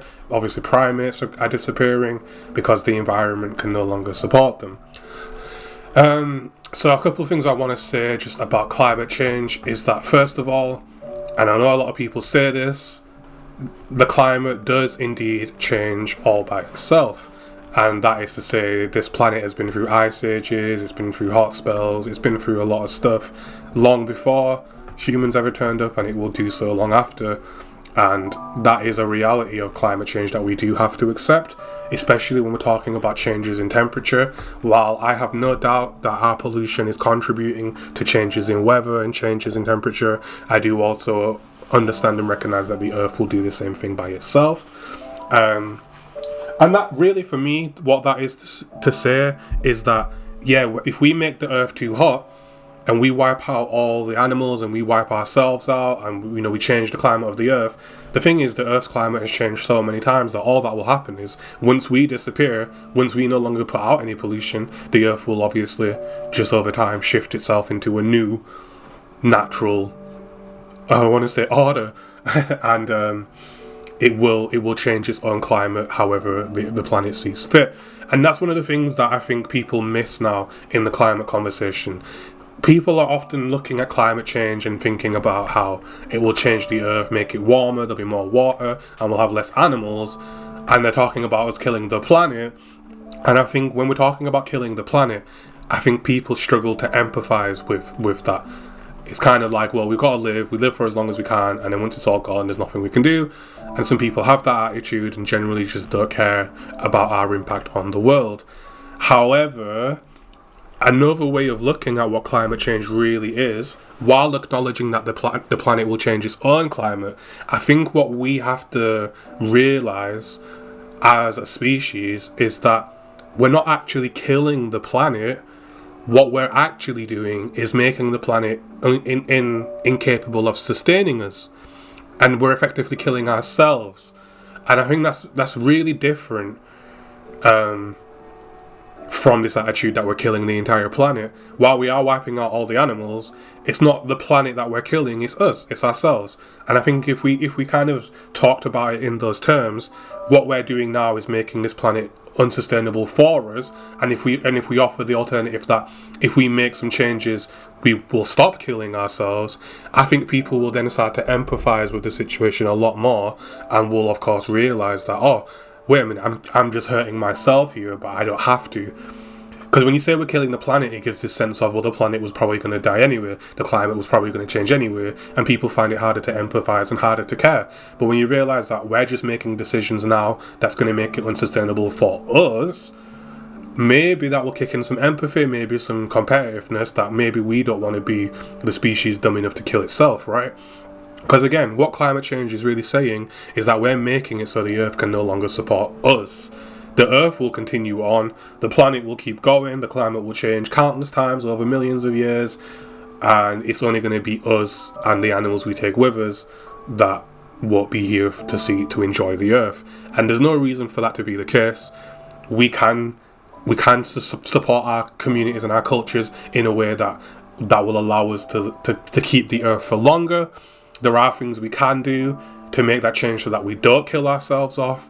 And I just think as a species, that's what we need to realise, that it's only us and obviously the animals that we're currently caring for in nature. It's only us that's being affected by any of this. The planet will be fine. We're not killing the planet, we're killing us, and we're removing the planet's ability to support us. And obviously that gives us an alternate way of looking at it, like, do we really want to be that species that killed ourselves because we was too daft, too short-sighted to sustain ourselves for longer. And I get the feeling that humanity in general sees itself as this big deal, this important thing that's inventing all this stuff, changing nature around us, conquering the stars. Why then would we, want to be the species that killed ourselves because we was just too arrogant, right? I don't think any of us want that, and I think when we talk about it in those terms, it becomes easier to understand what we're looking at. And that's really the only comment I have to say about the climate situation, is that I do think we're talking about it in a way that's harder for people to empathise. Saying the planet's dying is the same as saying this is too big for me to deal with. But saying that we're killing ourselves is a way of saying, wait, that means we, suicide is a self-act, so we're committing suicide. Do we really want to do we really want to do that? And it gives us a different way of looking at it, and obviously I do feel like that'd be it would allow for more empathy on what it is we're actually doing. But we're about to wipe out 1 million species. We've really done a number on nature, which is weird because we like to go to zoos and view nature, but then we're also quite happy to just obliterate all these species so they never exist again, and our kids and grandkids, their kids, won't ever be able to enjoy the presence of these creatures. We do love animals. Some of the most popular things in our culture are animals and videos of animals and whatever else doing cute things. And it's just sad that on one hand we can love them so much, and on another hand we're quite happy to wipe out millions upon millions of different species. But yeah, I think the conversation can be had differently, and I think that maybe is the way that we start to get people to understand what we're actually doing. We're not killing the planet, we're just making it so the planet will no longer support us, and we are just literally killing ourselves. So something for us to think about. It's a big topic and there's lots of debate, and do put your opinion in the comments regarding climate change and how you view the situation. But yeah, I think the stronger message here is that we're actually just killing ourselves, and we're going to go down in the intergalactic history when a new sentient species evolves out there, and they're going to come back and look at what we did and go, these guys literally just killed themselves. They're going to see us as daft, we're going to look like dumb, ignorant, primitive animals. And I just don't think as humanity that's something we want to be recognised as. Otherwise we would have stayed in the caves and we never would have left the jungle, because why did we do any of this if we were just going to turn around and kill ourselves anyway? So something to think about. And with that, we're going to move on to the next headline. And here we have TikTok videos which glorify Russian mercenary violence in the Ukraine viewed 1 billion times. And what this is essentially saying is that, all the sort of propaganda and all the videos coming out showing the Russians kind of being brutal, violating, war laws, violating, what's it bloody called? The Geneva Convention, and just generally being horrible beings. They're just getting a lot of views on TikTok. A lot of people on the right have been supporting Russia. Again, I'm not sure what kind of world they're expecting to live in. Russia has invaded its neighbour state. They're basically saying, we used to own you, so we own you now. People are supporting that. So we're going to come take over. People are supporting that. It seems weird to support that, considering the history of the world. For example, pretty much every country was once owned by another culture who was thusly wiped out and had their land taken, and I'm pretty sure none of us would tolerate any of those cultures coming to our land and trying to take it back from us. There's just no other way to word it. It's a pretty clear case of Russia is the aggressor and their justification's weak. And ultimately what they're trying to do is position themselves stronger against the West, which is us. So to support someone who's trying to make a move to make themselves stronger against us is ridiculous. We don't want them to be stronger in relation to us. We want them to technically we want them to be weaker, but more importantly, we want them to be just strong enough that we can trade, but not too strong that they overpower us. And obviously them making this decision is a way for them to expand, make themselves more powerful. And again, I can't understand how any conservative would look at that, any nationalist would look at that and ever support it. If you're a nationalist, you want Russia to fail. if you're a British nationalist, an American nationalist, a European nationalist, you want Russia to fail. We're in NATO. They are our enemy. You don't want them to do well. If you're a nationalist, it makes no sense. Beautiful. So I think it's more spite. I think, again, it's an example of the right supporting something just because it's intolerant, just because it's violent, and they don't really want to admit that. They'd rather say it's for some other reason, but in reality, it goes against logic for those individuals to support this. The justification for it that Putin came up with himself is beyond ridiculous. Just because it used to be part of the Soviet Union doesn't mean you have any claim to it now, because the Soviet Union isn't here. And it would be ridiculous if any other political party were to do the same thing or even try it. I mean, I don't even want to put us in... In fact, I won't even say it because I don't even want to put us at odds like that. But it would be very ridiculous for any other country to go to another country and say, we used to be a part of our alliance, or you used to be part of our country, and we're going to take you back. And people generally just don't want that. But, you know, it is where it is. Yes, there are people in support of Russia. I mean, even Russian citizens are no longer in support of Russia, so it is a bit weird. I think we should only be involved as far as our alliance and our obligation to the Ukraine is concerned, but at the same time, it just makes no sense for us to support any kind of Russian advancement, period. We want them strong enough, we don't want them to get stronger, and that's just the reality of that situation. So, you know, bizarre stance. And yeah, we're seeing a lot of TikTok videos getting a lot of attention, just showing how brutal the Russians are. But I think people have to remember that TikTok is owned by the Chinese government, and it has an agenda. It's all well and good. You love TikTok, you know, people enjoy it, people like it. Fine, no one's trying to take it away from you at this point. But you've got to remember that it's literally owned by one of our biggest enemies in the world. And, you know, when we're seeing a trend of these types of videos, you know, getting glorified, it makes us look bad on a global spectrum that we're supporting the brutal actions of Russia while our government is trying to condemn them. It makes us look bad, it makes us look disjointed, but there's also a vested interest by Russia, by China, who are close friends and who are our enemies, to push this kind of thing. And to make it seem like we're interested in this content, but the only reason we're seeing it is because their algorithm is purposely pushing it to us. And just remember that TikTok is a company owned by our enemies. Like it or not, it is factually owned by them, and that is just how it is. I won't tell you not to use it. People are already using it. We're very deeply invested in it. However, it is definitely factually 100% owned by our enemies that we almost potentially could have been going to war with because of this situation right here that no one should be in support of. And it makes no sense, once again, but people love what the site does, so they're willing to look past the ownership, but they've also got to remember that it is actually owned by enemies and they are free to do whatever they want because they're not bound by our laws. And if they want to push this type of content onto us and they don't want to tell us they're doing it, they can do that. And I highly suggest, what's the word?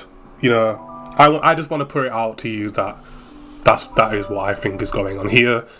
It's to make us look bad. It's a lot of psychological stuff involved with this kind of thing, and it's not good. And we should not be supporting our enemies. Not because we're hot enemies, as in we're not actively shooting at each other, but we are enemies in a way where if you look at the strategy of it, Russia taking this land and increasing their power only spells bad things for us in the long run and in terms of international trade. And we want the best for us, not for them. And supporting our enemy is a way of just saying I want things to get worse in my country, and no self-respecting nationalist should ever support that. So moving on now, with this one we've already looked at, the Islamic State leader blew himself up after getting surrounded. This is just, you know, we've seen these headlines coming out a lot now. The Islamic State leaders constantly getting taken out. They obviously keep replacing them, and we're clearly doing a very good job, or in this case the Syrian government now, doing a very, very solid job of keeping, you know, of taking these leaders out and basically just wrecking the power structure of this particular terrorist group. They're always going to replace their leaders for as long as their organization stands, but, you know, when your leader keeps getting killed, he's getting taken out, the options for who's going to take over are limited, and it's just a good thing in general that these people can't hold a leader for any long periods of time. They can't rally extra support when the leaders are constantly getting taken out, and it's just a sign that their group is struggling and doing badly, and that's what we want for the Islamic State. We want them to get the hell out of here and never come back, and this is obviously us seeing that happening, and it's something to feel positive about, even though we don't like people dying. At the end of the day, with groups like this, they're merchants of death, and the only way to stop people like this from harming others is unfortunately to take them out, and that's the decision that's been made, and that's what's happening. But in this case, the guy took himself out, possibly to avoid arrest and capture, who knows, but he's gone. We're happy, another Islamic State leader down, and we hope they keep going down and the group keeps getting just taken apart. So on to the next headline now. We have Jeffrey Epstein's estate agreeing to pay $105 million to the US Virgin Islands. It's obviously part of a settlement. What can we even say? There's no price and stuff like this.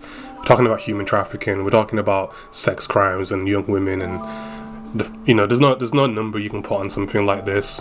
It should be maximum sentences for everyone involved. No questions asked. As long as the evidence is there, that's all we need, right? I hate seeing a price put on this. I understand why there's a price, but I just hate seeing that, because I just think there is no price for this kind of crime. It's horrible, it's disgusting. We know what Epstein was about, and we know he had connections to a lot of people, and we just want justice. That's all we care about. Justice for everyone involved, and that should be that. So she got 20 years. I mean, for that kind of crime, that's pretty standard. Some people are definitely arguing it's not enough, and again, we have to go on the evidence, and that's what she got sentenced. I think that's a good number for her involvement from what we know. I'm sure there's a lot of stuff that we don't know that might have bumped that number up, but based on what evidence we have, that's what's been decided. We know Epstein got the death sentence, and all that we need now is for the other people involved, the other people with evidence against them, to also get their justice there. And yeah, it's nasty. It's not even, it makes you feel a bit sticky even talking about it. It's a gross subject, and we just want to see justice, and that's all that we want to see. So next headline we have now. We had a lot because we had some from the previous video that we didn't get to look at, so there's plenty of headlines today. We have this: a new Alzheimer's drug showing a decline in memory, fueling hope doctors will one day cure dementia. So this is showing that in the medicine field, they're working on it. They're coming up with new drugs, and they're trying to basically cure dementia, a horrible disease that affects older people, that essentially causes them to lose themselves, lose their sense of self, and just not be a functional person anymore. Heartbreaking. Nobody wants to see their grandparents, especially grandparents are often, seen as pillars of their families. No one wants to see a person who is in that position, succumb to dementia and Alzheimer's, and it's really, really horrible. So some good news is that the drugs are starting to work. They're seeing positive things, and one day we might actually have a treatment and a cure for this, and that's what we want, because no one should have to spend the last years of their life in this way, right? So some good news. And again, just going back to what we were saying in the previous video about supplements, if things worked, we'd know about it, because as we can see, here's something that is actually having an effect, and it's nice and loud, and we're seeing this being tested and further developed. So here's something that does work and something to pay attention to, and that's the kind of thing that we want, and it's good news. So the next headline is this one from a few days ago now. Zombie virus discovered after being trapped in Siberian frost for nearly 50,000 years. So nice and freaky, a virus they're dubbing the zombie virus. Obviously an infectious disease that's just been frozen in ice, probably thought to have been gone.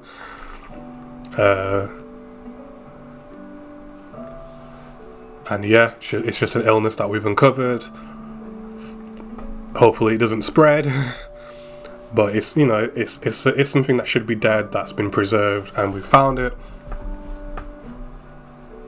because the area that they've been found in is just perpetually frozen, and thus they were trapped in ice, preserved for us to research and learn from, and get a better understanding of the kind of illnesses that were going around in the world all that time ago. So very cool, very science, and yeah, again, finding these illnesses are things that we can look at to help us better understand our own immune systems, how they've developed, why they've developed as they have, and just the kinds of illnesses people were having to deal with back in those times. So is it a risk, is the conversation they're having, and what they're effectively saying here is, with climate change, if these parts of the world were to defrost, it could release some of these frozen illnesses and viruses and pathogens back into nature, and then who knows what kind of effect that might have on us if we're not developed against them, or if they reach places that don't have immunity from them. And it is a risk. It is part of the risk of climate change, things getting unfrozen that were frozen, and obviously viruses are things that are generally harder to kill, able to survive being frozen and then just spring back to life once thawed. And it's just something to pay attention to when we're talking about the ice caps melting and potentially releasing this stuff back into society. So, yep, another headline there, and we're going to move on to the last one, and that is, again from a few days ago now, the police in San Francisco have now allowed the use of remote control robots that can kill people. Again, it's an interesting conversation, having a robot have the right to kill people. Honestly, I feel like it's a logical development. It's one that makes sense in a place like America, where you do have dangerous individuals with potential weaponry, and it allows the officers to deal with that situation without putting a risk to any of their personnel. The idea of a robot being used to kill someone is no different from a gun being used to kill someone, in my opinion. It is basically just a remote-controlled gun. And we already use those in war and stuff anyway, with the drones and whatnot. So I don't think it's that much of a logical leap. I do wonder how these laws will change when we start having autonomous robots sort of out there policing people. Will an autonomous AI robot be allowed to make the decision to kill? That'll be interesting when that conversation comes about. But I think we can safely conclude that allowing robots to be used to shoot people is no different from allowing guns to be used, and actually is probably a better option, because there's no, you've got less chance of panic firing from an officer if the officer isn't in the room when it happens, right? Because it's a robot, and the robot can take a couple of shots. It's not going to die, and it can be repaired, so it's no big deal. So there's going to be less panic shooting, and hopefully more reasoned reactions to situations because the officers are safe. And I just think it's a logical evolution, and I just don't think it's the most shocking thing to hear. We know that a robot was used to kill a person a couple of years ago. There was a sniper, and they sent a robot in and used an explosive to take him out because it was too dangerous to approach him. And we've seen it done, and it makes sense. It makes sense. We're not instead of putting people at risk, sending a robot, as we already do in military actions anyway. So logical conclusion, and yeah, I think it's an understandable precedent and an understandable conversation, and hopefully actually results in less people needing to be killed, simply because there's less chance of people panicking when you're just sending in a hunk of metal anyway, right? And obviously there's cameras strapped to it, so we'll know if there's any dodgy conduct, and that's what we want to see. So yeah, seems like a logical, natural conclusion and evolution, and we'll see how that plays out in the years to come. So that's sort of the end of the news section now. Obviously that was quite long, we had a lot of headlines, and obviously we had some stuff to talk about. Now we're going to move on to some Reddit posts, just to have a look at some stuff and just see what we think of them. And then after that we're going to talk about the alpha. Well, I was going to talk about alpha, beta, gamma, etc. But what I actually think I'll do is end this video with the Reddit stuff, and then I'll do another video, the next episode, talking purely about the alpha males and the beta males and the culture of it. And yeah, and I think I'll do it that way because we're already on 1 hour 40. I'd like to keep these videos around 2 hours, and these episodes to be around 2 hours at this point, so I'll try not to go over that. But yeah, let's go look at some Reddit posts and just see what kind of stuff we have here. So the first one we've got here is a World War II bunker. I thought this was a really cool picture. You can obviously see where it's been shelled and been hit multiple times, but awesomely enough we can see that it wasn't penetrated by these shells. We've got huge craters, but the bunker held up and kept the people inside protected. I'm sure every single time one of these things struck, it was terrifying for the people inside, and it's a really cool picture.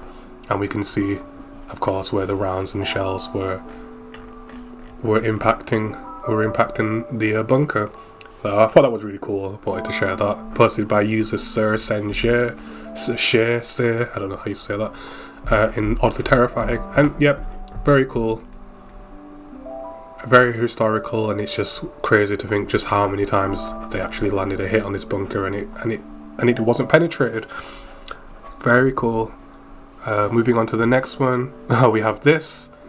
It's a creepy little video, and if I play it, see what it contains. So we've got a person staring at us through the crack, really menacing, uncomfortable smile and look. How did you get inside my closet so fast? Thought you was in the kitchen. And they're just kind of peering through, and it's very unsettling, very uncomfortable. And if you saw, you came into your room and you saw your parents standing there looking at you like that from the closet, you're probably going to be very, very freaked out. Something looks very wrong and off about it, and I think it's just a nice little bit of spooks. Nice and unsettling. It's a very disconcerting look.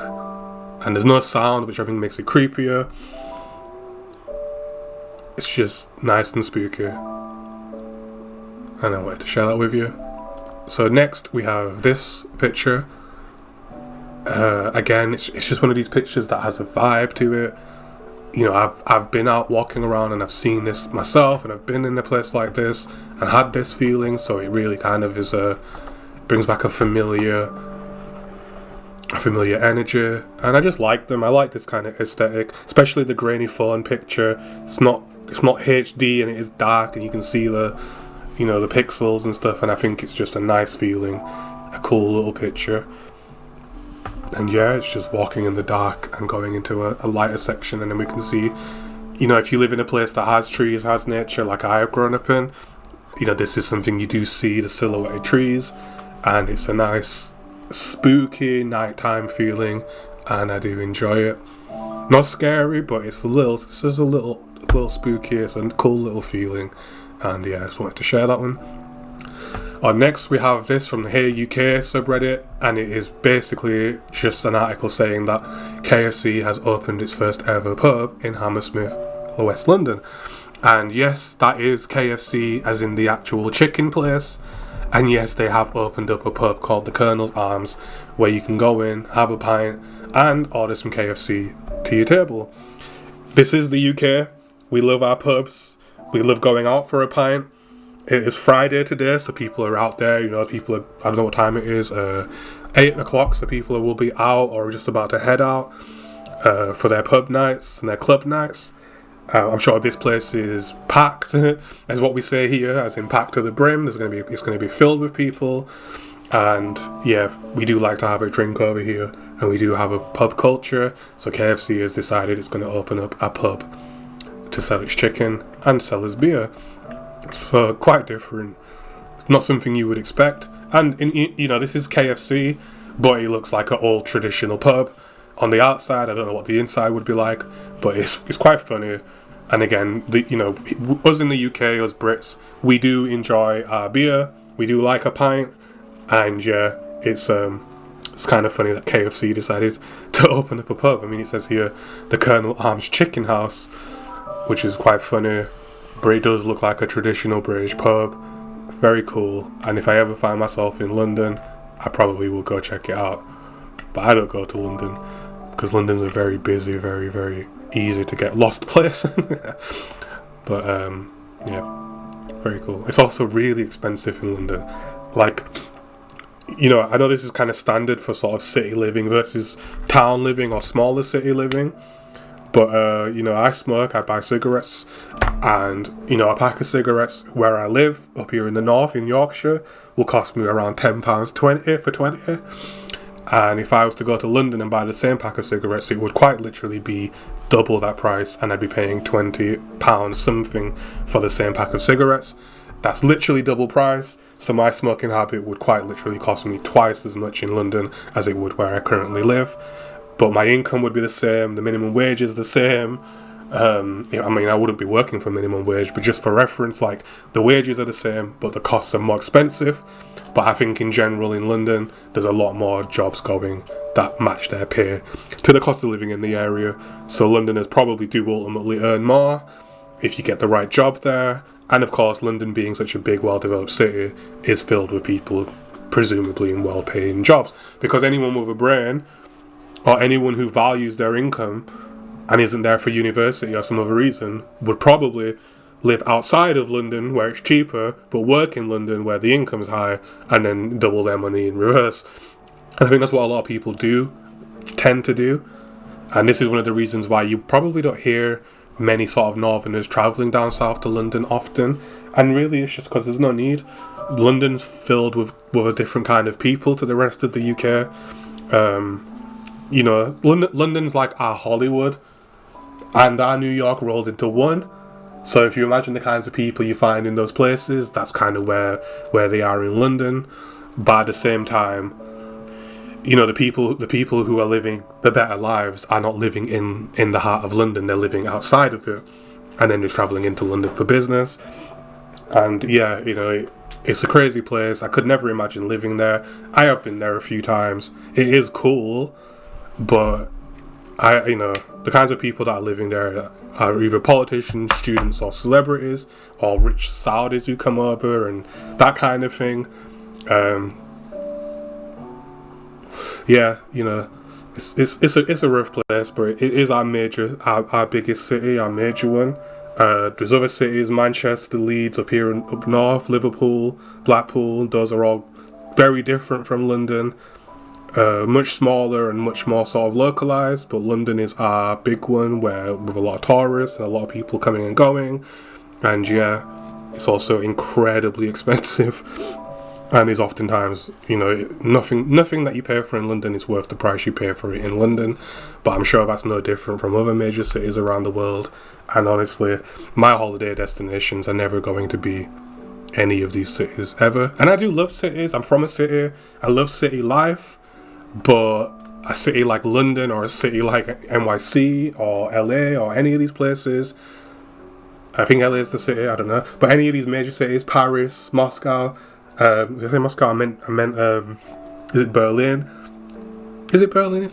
The capital of Germany? I'm not that good with my geography. But anyway, any of those major cities are just places I would never go to. It just doesn't seem worth it. They're commercialized in a tourist way, and it's just not. The few times I've been to like London or been to wherever, it's just not been fun. I'd much rather go. But this is obviously personal preference, but I'd rather go see the mountains and the nature of these countries more than I want to see their developed cities. And again, I just don't enjoy myself there. But it is nice. But I have to be that Brit that says if you ever come to visit Britain, go somewhere else. Don't go to London.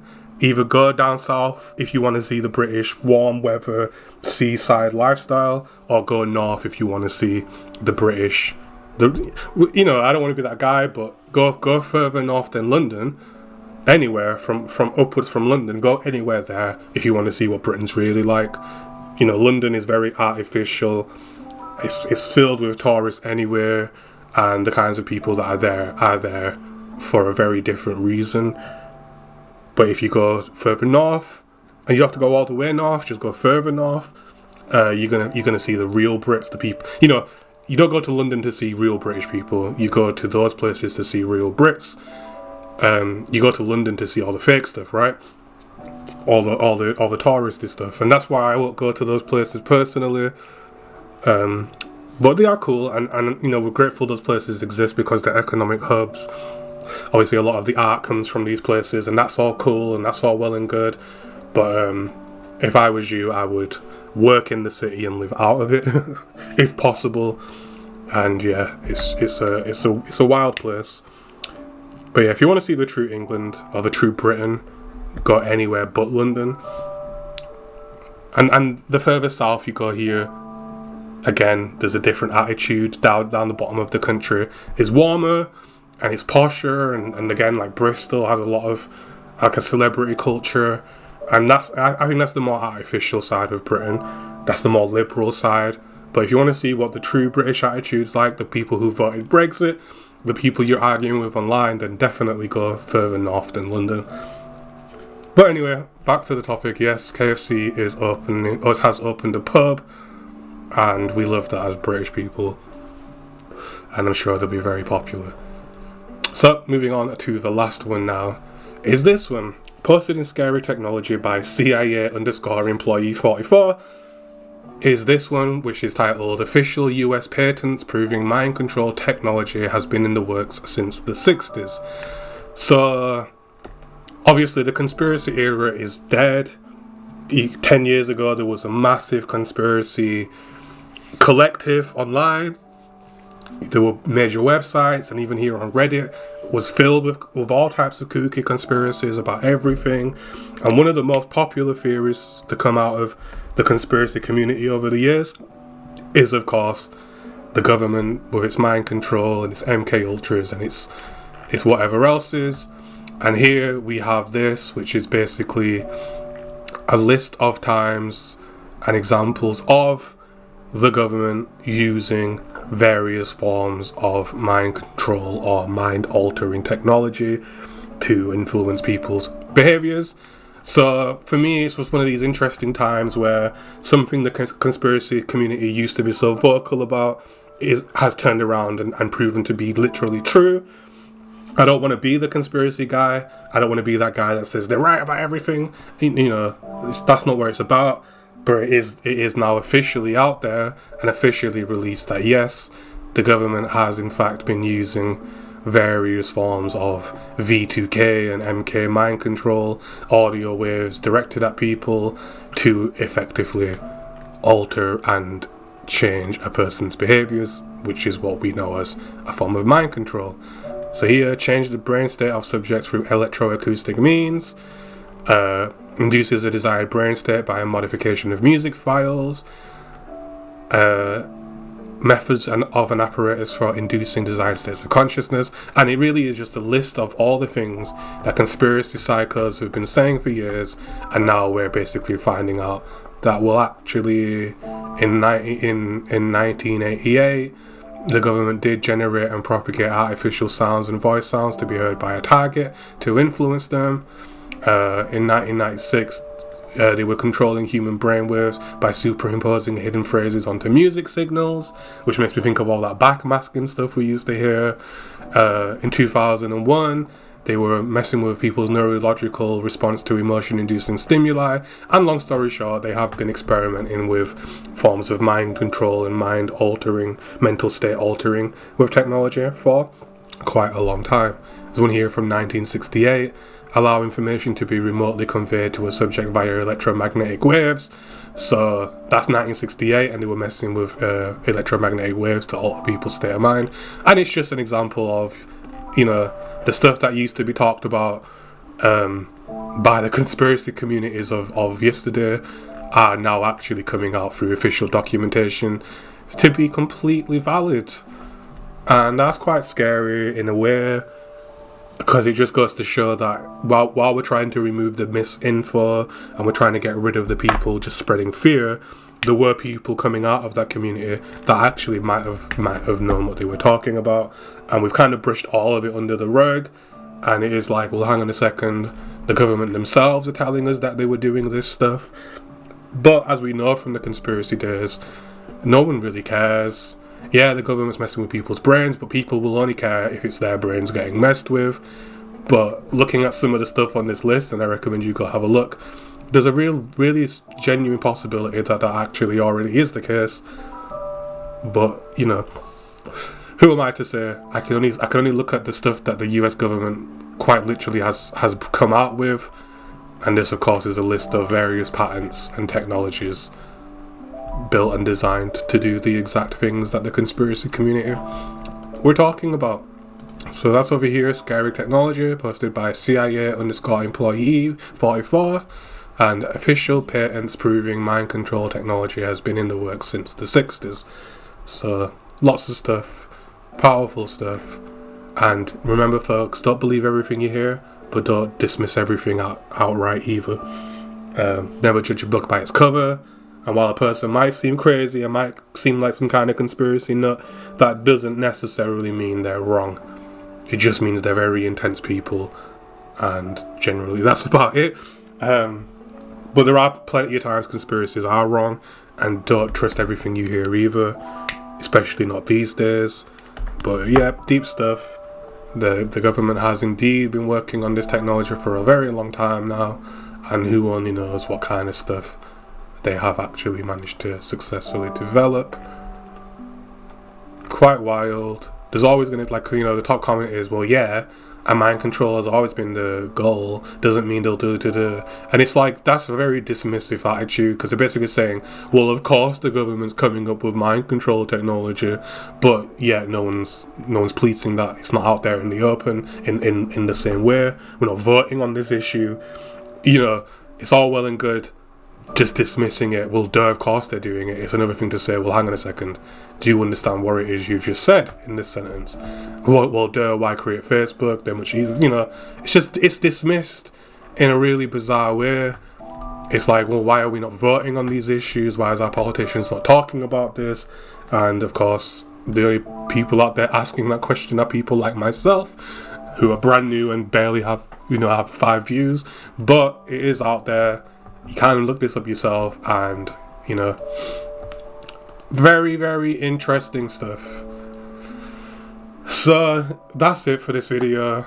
I did say I was going to talk about the alpha stuff, but I'm going to have to do that in the next episode because we've hit 2 hours, and I don't want this to go on for another hour because the alpha stuff is something I really want to get into. And so we'll do that in the next episode, and just lots of news, lots of stuff going on. Lots of hot topic issues, and ultimately what we want to see here is just everything get better for everybody, right? Everyone to be comfortable as possible, everyone to do well, everyone to find their success, everyone to find their happiness and find their place. That's what we want. We're not looking for anything extreme. We just want to see things. We want to see the dust actually settle and things actually get calm. We don't want to constantly see the dust getting kicked up in our faces, because it makes it harder to see further down the way, and it's further down the way that really matters, even if sometimes in our selfish world it seems like it's only right now that matters. We're told to live in the moment, and I think that's true, and I think we should do that, but we should also remember that we're having offspring and families, and they also have to live in the moment, and that's going to be hard to do depending on what we do now. And we've got to make sure that not only are we setting things up to work for us, but we're setting things to work so that our offspring can also enjoy their time in the moment. So we want to see this all calming. We want to see the Islamic State disappear. We want Russia to back off and retreat. We want the Ukraine to join the alliance. We want to grow. We want to develop. We want more money in everyone's pockets, food on everyone's tables, shelters over everyone's heads, everyone to be able to support themselves and their families. And we just want to see things get better for everyone. So that's what we're trying to do. We're not toddlers, we're adults. We know we've all got to live here, and in order for us all to live in harmony, yes, some of us have to make sacrifices, but at the end of the day, is it really a sacrifice if everyone's way of life overall improves?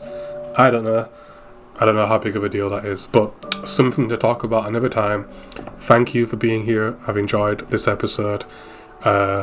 And yeah, I will see you in the next one. Thank you for watching.